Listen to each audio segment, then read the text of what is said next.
live. I will tell you, as a Canadian, on Sunday when I landed, I went out for a run, and maybe you guys are like me, I'm a little impatient, so I'm at the side of the street, and I look left, no cars, I keep going, somebody goes, ah, and I stop, and all of a sudden a bus, swoosh.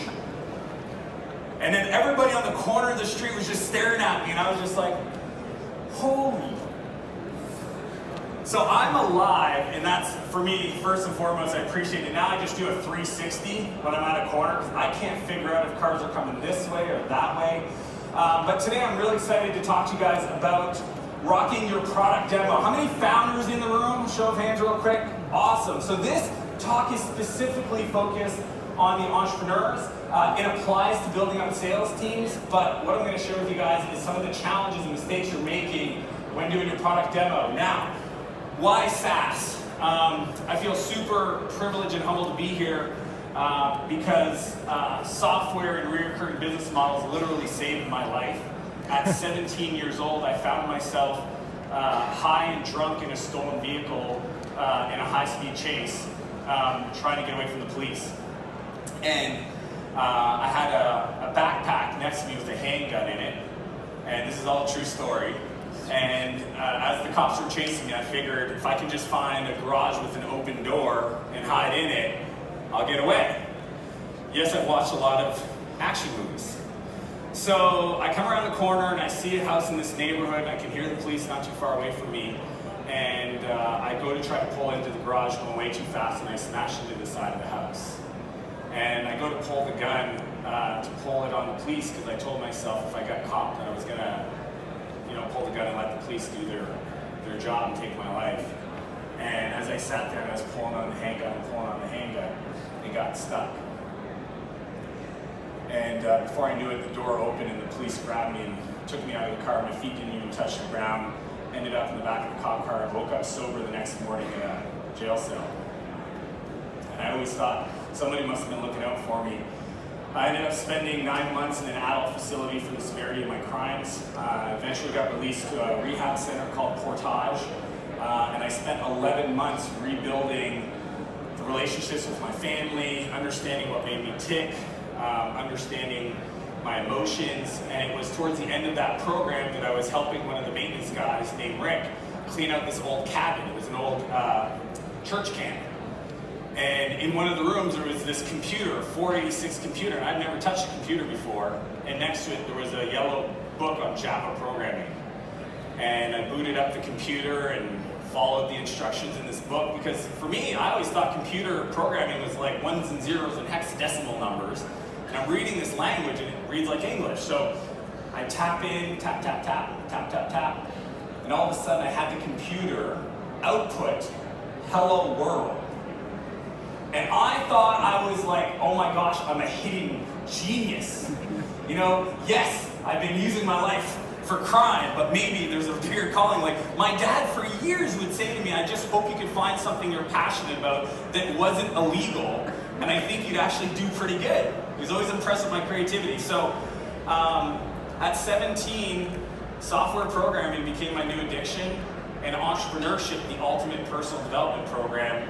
And it's the reason why today some people may know me as the guy that started 5 technology companies. The last 3 were acquired. The previous 2 were venture-backed out of San Francisco.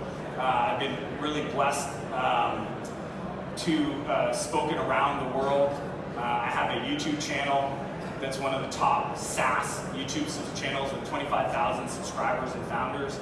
And I've invested in incredible companies like Intercom, Udemy, Unbounce as an angel investor. And I don't share any of that to brag. I honestly share it as just an example of when really incredible people show up in your life and believe in you more than you believe in yourself at some of those points, that it can transform your life. And today I have the extreme privilege for the last 2 years to work as an executive coach with incredible founders, helping them not only scale their sales team, but really become better leaders and entrepreneurs. And that's what I'm gonna talk to you guys about, is how to take your opportunities and convert them into customers to grow your SaaS business. So, some of you guys may be frustrated with your product demos today. Things like they never end, they go on and on. I don't know if you've ever heard of this Small World ride at Disneyland. It's that song, "It's the small world after all." And it doesn't stop. I went last year with my 2 little kids, and it was built in 1948, and I swear it was designed to torture people. The whole time I'm sitting there and I go, maybe this was like revolutionary in 48, but this is the worst ride ever. I can't believe they keep this thing open. Maybe you have customers that sit there and look at you like this the whole time on a demo. And you're like, can you please smile? You're making me feel absolutely insecure about anything I'm doing right now. Or you're working on a sales process that seems like it goes on forever. There's a place in Canada called Saskatoon. You literally can drive across the province, set your wheel, take a nap for 6 hours and wake up and you'd be fine. Okay? And I feel like some of your sales processes have the same issues. What I'm going to share with you guys today is the 3 mistakes, and I've only got 14 minutes to deliver this. So at the end, I'm going to share with you guys a 9-box model called the Rocket Demo, so you guys can download that and actually implement this process within your SaaS businesses. But I think what's most important for us to talk about today is how to overcome the challenges as a founder that I've seen work with so many entrepreneurs. So I'm going to teach you how to create fast and furious demos that get people to buy in half the time. I'm going to teach you how to ask questions that welcomes the prospects into their world. They welcome you into their living room and have a conversation like you would with a friend, and help you navigate the sales process with ease in their world. Now, what's happened in the sales landscape is things have changed. I don't know if you guys have noticed, but like when everybody executes the same strategies, the customers are expecting a certain flow. You know, right now, it takes on average 10.4 months for a new sales rep to become productive. I don't know about you, but I don't have that kind of time to pay somebody to sit around to eventually making some money. The sales process is being compressed. We used to do a 2-step close process. We have SDRs and AEs. What's happening now is people are getting on the call and they want to do a demo right away. Or you have customers, this is the craziest part. You have customers showing up on your website or calling into your business that know more about your product because of your incredible content marketing and their ability to trial than your sales rep know. So it messes up the whole process. To me, there's 3 mistakes that founders are making that are costing you sales. The first one is you lose the frame. Every conversation has a frame. Meaning that when you're interacting with somebody, somebody's guiding the conversation and the other person is interacting, but somebody clearly owns the conversational frame. About 3 months ago, I decided I'm going to help my clients by interviewing every Facebook ad agency out there. How many of you guys had a bad experience with an ad agency? Advertising, paid ads, exactly. So I was like, all right, I'm going to do all the heavy lifting, and I'm going to go fill out all these request a conversation forms. I'm going to do these calls with their sales rep to identify what do they charge, what do they do, what makes them unique so that I can help out my clients. So I get on these sales calls as a sales guy. I've sold over $30 million in contract value in software. Okay, I've read probably 100 books on sales, and pretty much I consider myself, somebody that communicates for a living. So here I am on these sales calls, and I'm messing with every salesperson. First I want to see, can they control the frame? So we get on a call and they're following a script. I can tell, they're reading. All right, Dan, today we're going to identify some of your key challenges, and then we're gonna, and I go, hey man, what do you guys charge? Has anybody ever done that to you? You get on a call and I just want to know the price. Do you guys integrate with Salesforce? Everything you had planned goes out the window because you're teaching people to follow a top-down script, and today's buyer doesn't want to work that way.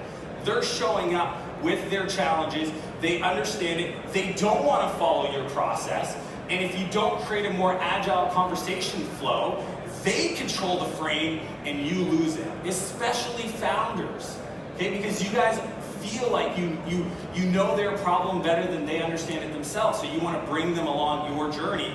That's not how we buy today. So understand that whoever controls the frame, and it's kind of like judo. So they ask you a question like, hey, what do you guys charge? What's your pricing? You say, that's a great question, love to answer that. Why is that important to you? Oh, why is that important to you? Boom, grab the frame back. So number 1 mistake is you lose the frame. Number 2 is you minimize the gap. Anytime a deal does not happen with a qualified prospect other than somebody else. So here's my rule. I call it the 10-80-10 rule. 10% of the customers you get on the call with, they were going to buy. 80% are up for conversation, and 10% were never going to buy. The 80% that you don't close, one of the number 1 reasons they don't buy is because they didn't feel, you didn't help them connect their pain and their challenges to their world and how your solution can solve the problem today. I was doing an audit, so it was a lot of time when you do sales enablements. I built sales teams and you're doing sales coaching, right? So you're listening to calls. You're sitting there in a room, hopefully you've got your sales people around and you play somebody's calls. Nobody wants to be the person that gets picked for the call. So anyways, we're sitting there in a room and I'm listening to one of my founders' sales calls. And really good dude, super positive guy. And he's on the call talking to the customer and he's like asking about their situation. And the customer starts talking about kind of some of the results. And he starts saying things like, oh, that's amazing. The customer's like, thanks. He goes, oh, so how did you guys get to that level of traction? Oh, we did this. Oh, that's so cool. And I stopped the call. I go, what are you doing? He goes, what? I'm building rapport. I go, you're making him feel incredible about himself. Okay, I'm not saying you gotta be a jerk, but why would you, if somebody's coming to you with a challenge and your response is, oh, how did you guys get to this level of productivity? And they tell you, you're like, oh, that's amazing. They're gonna be like, hey man, I feel pretty good about myself. And you know what, maybe now is not the time to work on that problem because there's this other problem that feels a little bit more painful. So when you're having a conversation with people, the idea is to stretch the gap. Think about it like an elastic, okay? You have their world here and their pain and the potential solution and future of working with your tool. And what you want to do is you want to stretch that as far as possible, like an elastic band, because in that tension of the conversation where you get really clear, this is the key, you got to really help them quantify what that costs. If they're saying we're having a challenge with our sales CRM and we're spending way too much time with data entry, you need to ask them, how much time are your average sales reps spending inputting data? What do you think that's costing you? What's the opportunity loss and cost of not being able to move faster? Really anchor the pain. It's almost like somebody, fell. I used to do this to my friends growing up. They'd fall and scrape their knee and they'd come over and they're like, ugh, and I'd be like, ah, and they're like, ah, you know what I mean? So you gotta push on the bruise. That anchors it here, and then when you talk about the solution in your technology, that gets them over there. It's the gap in the middle, stretching that gap, that's going to allow you to close a customer today and not make them say things like, sounds awesome, send me a proposal and I'll review it with the team. That's the kiss of death in sales. We want to have a conversation today. If you can really anchor them on where they're at and make sure that they see the future that's exciting with your product, that gap is where your solution and the sale comes into play. So you don't want to minimize the gap through your excitement for your customer's success. And number 3 is you fail to reassure them. There's 5 reasons. If you think about any sales buying process, there's 5 things the prospect's asking themselves to decide if they're going to buy. 1, are you as a person that they're talking to in today's world trustworthy? Have you demonstrated that you're somebody that does what you're going to say that they do? So that's 1, you, trustworthy, credible. 2, the business you represent. Do you have a track record? Have you been in business long enough? Are you another freaking startup that in 6 months you're gonna die and I spent all this time integrating with you, right? So what data points, what credibility, what proof can you give me to know that as a founder, if I'm making a decision on your product, that you're gonna be around? 3, can the product solve my problem? Most of you are doing product tours, not product demos. Okay, you get excited about your features. I've been on so many product demos where they're like, I log in, and then you see the dashboard, and they're just giving me a tour. And it's like 45 minutes later, they're showing me how I can update my settings. That is not what I'm talking about. I'm talking about getting really clear up front. What are their top 3 challenges they're trying to solve with their solution? And then when I get into the product demo, I'm only talking about those solutions. And hopefully you've prepped for that demo. So that's 3. Can the product actually solve my problem? 4 is this thing affordable? right? And look, everybody feels like your thing is going to generate massive ROI. But at the end of the day, they have other options like doing nothing, using that capital to hire another engineer. And you need to make sure that they feel the value from the benefits. Don't sell the features, okay? It's not about the feature, it's what the feature unlocks. It's the enablement of the product and solving those problems. So those are the 5. So the way I think about reassuring is there's 2 areas of your demo that you need to nail. The first one is when you do the solution, when you show the features that actually solve their problems, mention a company, a case study, reassuring them, people, birds of a feather flock together. Tell them about companies that use that feature and got a specific result. And you just say it in passion. It's not like you stop the conversation like, hey, case study time. There was a company just like you, and we worked with them, and they were here, and now they have these challenges. No, it's just, you just say it on the cuff, right? So one, when you're showing the solution, you want to insert some quick anecdotes of customers just like them that got results using that specific feature. These are things you can outline before. I don't believe in sales scripts, I believe in sales phrases. Make that part of your phrase. So that's on the product solution side. The other area where you want to add kind of customer mentions is in the objection side, where somebody says, well, that seems really expensive. I know your competitors half the cost. Well, Johnny from XYZ company thought the same thing. Here's what he discovered once he used their solution, is that our integration and setup time was 0. Whereas them, it took, the other product we've heard, it took 3 months to be productive. That's the way you solve the problem. You need to reassure your customer that they are going to get the outcome using your solution the way they want it solved. Okay? So too often, founders have a certain way they want to solve your problem, and you guys decide to force it on them instead of asking them, how do you see this working? If you could wave a magic wand and have this problem solved, how would that look? So that's number 3. The 3 big mistakes again. 1, you lose the conversational frame. You let the prospect take over the conversation and you're all over the place instead of guiding them. 2, you minimize the gap. You don't stretch the gap between the pain and quantifying what they feel today and what their challenges are to the potential future state of nirvana if they use your product. And then 3, you don't add, I remember I was talking to one of my founders and I was like, what happened last week in that sales call? He was closing a big Fortune 500 company. And he said, we got to the point where they asked us, hey, is there any companies like yours? This is where I insert the rock steam. I was like, hey guys, right at the end, I need you to put some clouds in the room and then put the neon lights are about to shoot up soon. And he's talking to this customer, and at the very end, the customer goes, great, I'm just curious, who are other companies like us that you've worked with? And he shits the bed. He stalls, he fumbles. He goes, it was the most embarrassing thing in the world. I couldn't think of, my brain went blank. And I go, how many customers do you work with just like them? He goes, we've got dozens. This is just prep. This is literally sitting down and mapping out a process and understanding the customer will ask about cost and price and timelines and resources and etc. And if you don't have a really good answer to reassure them, they're gonna bounce. Here's what I believe on the words matter. I'm gonna throw this up here real quick. If you guys want my Rocket Demo Builder, this is a 9-box model that'll help you customize the conversation flow to own the frame. And it allows you to go wherever the prospect wants to go, but always bring them back. All of you guys have your phones out taking photos. You could download it. I'm just gonna throw that out there because there's only half the picture on there. And then in there, I also have the 5 key principles of actually rocking a demo that's gonna allow you guys to use something like the virtual close to have them tell you how they want to be sold. Okay, so really incredible questions in the thing. Here's what I believe. I believe that words matter.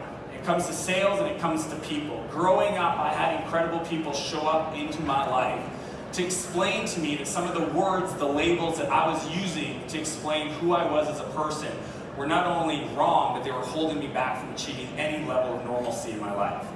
And when it comes to sales, I think words like closing customers and pitching people and all these very aggressive transactional this lexicon is hurting your opportunity to really help customers. I believe selling should be servicing. I believe we shouldn't close somebody until we know we actually are the right fit for them. I believe we should enroll people or offer our solution if it's a fit. And I think you should really take an audit of the language you're using to describe your sales process, because we're in a world where conversational marketing is the future, and words are going to matter more now than ever. So with that, I want to thank you guys all for being in this room. It's been an absolute pleasure to be in Dublin, and I'm going to be around for the rest of the few days. Thanks so much for having me. Thank you, Dan. That's fantastic. I have to say, I don't sell a SaaS product. I sell a SaaS nation to SaaS